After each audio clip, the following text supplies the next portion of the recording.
ይችላል። ይሄን ትንቢት ልናገር ብዬ ነው እዚህ ቦታ ላይ ቆምኩት። ጸለና ክንፎ ጸለና ክንፎ ጸለ እጃችሁ ክንፎ ጸለና ክንፎ ጸለና ክንፎ ጸለና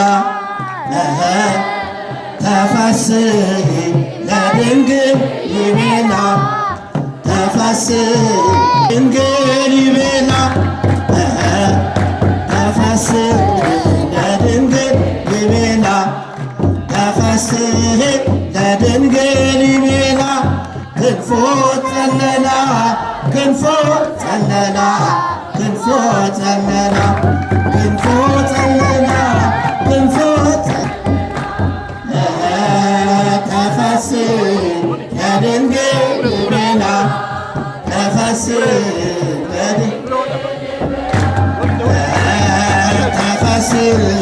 ለድንግል ይቤላ ተፈስሒ ለድንግል ይቤላ አይኖ ዘርግብ አይኖ ዘርግብ አይኖ ዘርግብ እጃችሁ አይኖ ዘርግብ አይኖ ዘርግብ አይኖ ዘርግብ ኡራኤል አመልማለ ወርቅ ኡራኤል አመልማለ ወርቅ ኡራኤል አመልማለ ወርቅ ኡራኤል አመልማለ ወርቅ አይኖ ዘርግብ አይኖ ዘርግብ ኡራኤል አመልማለ ወርቅ ኡራኤል አመልማለ ወርቅ ሰራዊተ ሰራዊተ ሰራዊተ ሰራዊተ መላእክቲሁ ለመድኃኔ ዓለም ለመድኃኔ ይቀውሙ ለመድኃኔ ዓለም ለመድኃኔ ዓለም ይቀውሙ ለመድኃኔ ዓለም ለመድኃኔ ዓለም ይቀውሙ ለመድኃኔ ዓለም ለመድኃኔ ዓለም ይቀውሙ። ትምህርት በተመለከተ በእውነት ነው የምላችሁ፣ ሐሳባችሁን አርቃችሁ በሐሳብ ካልዞራችሁ በስተቀር ቀደም ሲል ያስተማሩት መምህራን በጥሩ ሁኔታ ዕለቱን በተመለከተ አስተምረዋል። ምንም የምንጨምረው ምንም የምንቀንሰው ነገር የለም። እኛ ግን እዚህ አካባቢ ቀደም ሲል ወንጌል ስናስተምር ስለነበር ህዝቡን ስለምንናፍቅ ህዝቡን ሰላም ማለት ስለምንፈልግ አጠር ያለ ቃል ለመናገር ነው። እኔ ከዚህ አገር ከመሄዴ በፊት በዚህ ቦታ ላይ እንዲህ ያለ ነገር አልነበረም። በመኪና በዚህ ወደ ሻሸመኔ ወደ ቦዲቲ ወደ ሌሎችም ቦታ ሲኬድ ይሄ ጠፍ ነበረ። እግዚአብሔር ያውቀዋል። እግዚአብሔር ለራሱ አስቦታል። በጊዜው ይህንን ነገር እግዚአብሔር ጀምሯል። እግዚአብሔር በጊዜው ይጨርሳልና እግዚአብሔር ሐሳቡን ከፍጻሜ እንዲያደርስ የሉል እግዚአብሔር አምላካችን በጎ ፈቃድ ይሁን። ይሄ ጅማሮ ነው። ይሄ ጅማሮ እግዚአብሔር ቃል እንዲህ ይላል በነቢዩ ኢሳይያስ በምዕራፍ 46 ቁጥር 10 ላይ በመጀመሪያ መጨረሻውን ከጥንትም ያልተደረገውን እናገራለሁ፣ ሐሳቤ ትጸናለች፣ ምክሬም ትፈጸማለች ይላል። የእግዚአብሔር ሐሳብ የእግዚአብሔር ምክር በዚህ ቦታ ምን እንደሆነ አሁን ግልጽ አይደለም። አሁን ጫፉን ብቻ ነው የምንመለከተው። እግዚአብሔር ግን አስቀድሞ እኔ ምንም ያልተደረገውን ነገር አያለሁ ይላል። እኛ አላየንም። እኛ እያየን ያለነው እችን የምንገለገልባትን ቤተክርስቲያን ብቻ ነው። እግዚአብሔር ግን አስቀድሞ አይቷል። ወደዚያ እግዚአብሔር ያደርሰናል። በምን? በእምነት። በምን? በሃይማኖት። የሰውን አቅም እዚህ ያለውን ወገን እዚህ ያለውን ሰው ኪስ እዚህ ያለውን ሰው ጓዳ ከተመለከትን እንኳን ያንን ትልቅ ነገር ቀርቶ በዚህ ጸንተን ለመቆም እንቸገራለን። ታላቁን ባለጸጋ እግዚአብሔርን ካየን እግዚአብሔርን ከተመለከትን በዚህ ቦታ ላይ ትልቅ ሕንፃ ይሰራል። እኛ አይደለን የምንሰራው፣ የእግዚአብሔር ጣት ይሰራል።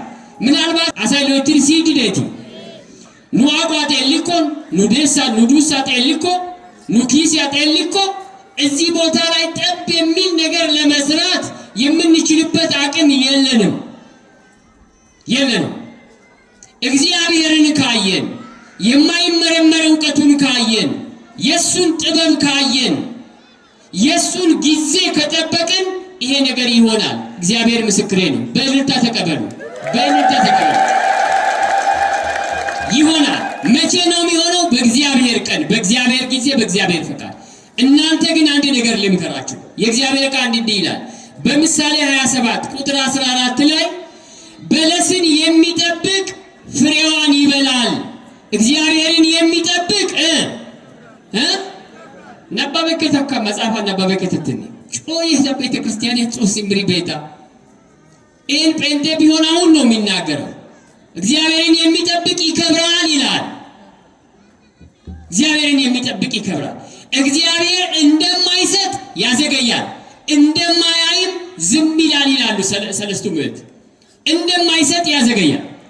ሃይዳሮ ባወቺ ዲኑዲዮ ባይ ጦሰኑ የሚበና ቢደስ ኑና ያጋትበና ጊዜ ደስ እንደማይሰጥ ያዘገያል። ስትጮህም ስታለቅስም ስታነባም እንደማይሰማ ዝም ይላል። ሁሉን ነገር ግን እግዚአብሔር በጊዜው ያከናውናል። እግዚአብሔር በጊዜው ይሰራል። ቦታው እጅግ በጣም ጥሩ ቦታ ነው። የመጀመሪያ ቀን ወደዚህ ቤተክርስቲያን ስገባ እግዚአብሔር በዚህ ቦታ ላይ ትልቅ ነገር እንደሚያደርግ ልቦናዬ ነግሮኛል። ይሄንን እግዚአብሔር ከፍጻሜ አድርጎ አድርሶ ለማየት ሁላችንንም ያብቃል። አገቢታኔ ወይ ግሪ ቢደጊት እዚህ ስራ ላይ የተሰማራችሁ ካህናት፣ በሰበካ ጉባኤ የተሰማራችሁ፣ እግዚአብሔር ለአገልግሎት በዚህ ሰዓት የጠራችሁ ሰዎች አትጨነቁ፣ ጸልዩ። በዚህ ቦታ ትልቅ ነገር ይሰራል። ልብ ብላችሁ እዩኝ። እንዲሁም እዩኝ ብዬ ነው ምዞረው፣ በእምነት ነው ምዞረው። ሕፃናት እዩ። የእናንተ አቅም የኛ አቅም እንኳን ቤተክርስቲያን መስራት ይሄን ጂኦግራፊውን ማስተካከል በጣም ከባድ ነው። ቦታው በጣም አስቸጋሪ ቦታ ነው ሲታይ ማለት ነው። ተዳፋት ነው። ግን ዓይንን የሚስብ በዚህ ከተማ ውስጥ አለ የተባለ ቤተክርስቲያን በዚህ ቦታ ይሰራል። እግዚአብሔር ለዛ ያብቃል። እርግጠኛ ሆኜ ነው የምናገራችሁ። የካህናት አገልግሎት አንድ ነገር ብቻ ነው። ዕለት ተዕለት በጥሩ ልቦና በንጽህና ሳትቆሳሰሙ አንዳችሁን ሳትገፉ የተሰጣችሁን እየበላችሁ ጸሎተ ዕጣን ማድረስ፣ ጥሩ መስዋዕት በመንበሩ ላይ ማቅረብ፣ እርስ በርሳችሁ መፋቀር፣ እግዚአብሔርን ትበለጽጋላችሁ፣ ባለጸጎች ትሆናላችሁ። ካህኑም አውቃቸዋለሁ። እዚህ ደርቦ ዲያቆን ነበሩ። አሁን ትልቅ ካህን ሆነው መጥተዋል። በእውነት ትልቅ ሰው ነው። አክብራችሁ ያዙ፣ ፍቅርን አድርጉ። ቤቱን እግዚአብሔር ይሰራል። የዚያን ቀን እግዚአብሔር ያዘጋጀውን ነገር ለማየት ሁላችንንም ያብቃል። ካለሁበት ቦታ ሆኜ እዚህ ቅርብ ስለሆንኩ አንዳንድ ጥቂት ነገሮችን ለማድረግ እሞክራለሁ። ግን ለሰዎች ይሄን አደርጋለሁ ብዬ አልፎክርም። የሚያደርግ ሁሉ ማን ነው? እግዚአብሔር ይርዳን። ለዚያ ያብቃን። አመሰግናለሁ።